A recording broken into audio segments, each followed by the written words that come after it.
এখন প্রচণ্ড গরম চলছে। এই গরমে যদি এরকম ঠান্ডা ঠান্ডা এক গ্লাস শরবত পাওয়া যায় না, মন প্রাণ একদম জুড়িয়ে যায়।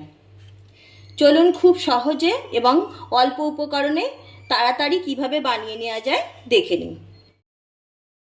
নমস্কার বন্ধুরা, আমার চ্যানেলে সকলকে স্বাগত জানিয়ে শুরু করছি আজকে প্রাণ ঠান্ডা করা একটা কাঁচা আমের শরবত বা আমপানা। গাছ থেকে দুটো আম পেড়ে নিয়ে চলে এলাম। আমগুলো প্রথমে আমি সিদ্ধ করে নিচ্ছি।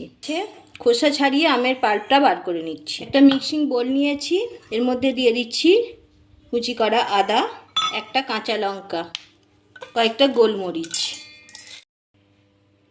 আমের পাল্পটা এইভাবে তুলে নিয়ে মিক্সিং জারে দিয়ে দিচ্ছি। আমি আমটা সিদ্ধ করে নিয়েছি, আপনারা চাইলে পুড়িয়েও নিতে পারেন। বিট নুন, সাদা নুন, চিনি, ঠান্ডা জল দিয়ে দিচ্ছি। একটা পেস্ট বানিয়ে নিচ্ছি। পেস্ট বানানো হয়ে গেছে, আমি একটা পাত্রে ঢেলে নিচ্ছি।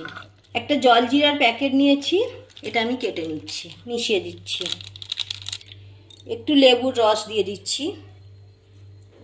খুব ভালোভাবে মিশিয়ে নিচ্ছি। খুব ভালোভাবে মিশিয়ে নিলাম। এবার ফ্রিজের ঠান্ডা জল দিয়ে দিচ্ছি। খুব কম সময়ে অল্প উপকরণ দিয়ে কত সহজেই বানানো হয়ে গেল দেখুন আমপানা শরবত। আমার আমপানা শরবত রেডি হয়ে গেছে, আমি গ্লাসে তুলে নিচ্ছি। লাইক শেয়ার করবেন। নতুন দর্শক বন্ধুদের রিকোয়েস্ট, আপনারা চ্যানেলটা সাবস্ক্রাইব করে পাশে থাকুন। পাশে থাকা বেলটি প্রেস করুন, যাতে যে কোনো ভিডিও আপলোড হলে আপনার কাছে পৌঁছে যায়। এই প্রচণ্ড গরমে এরকম এক গ্লাস আমপানার শরবত পেলে মন প্রাণ একবারে জুড়িয়ে যায়। তো এইভাবে আপনারা বাড়িতে বানিয়ে দেখুন, আশা করছি ভালো লাগবে। সম্পূর্ণ ভিডিওটা দেখার জন্য অসংখ্য ধন্যবাদ। আবার দেখা হচ্ছে পরের ভিডিওতে।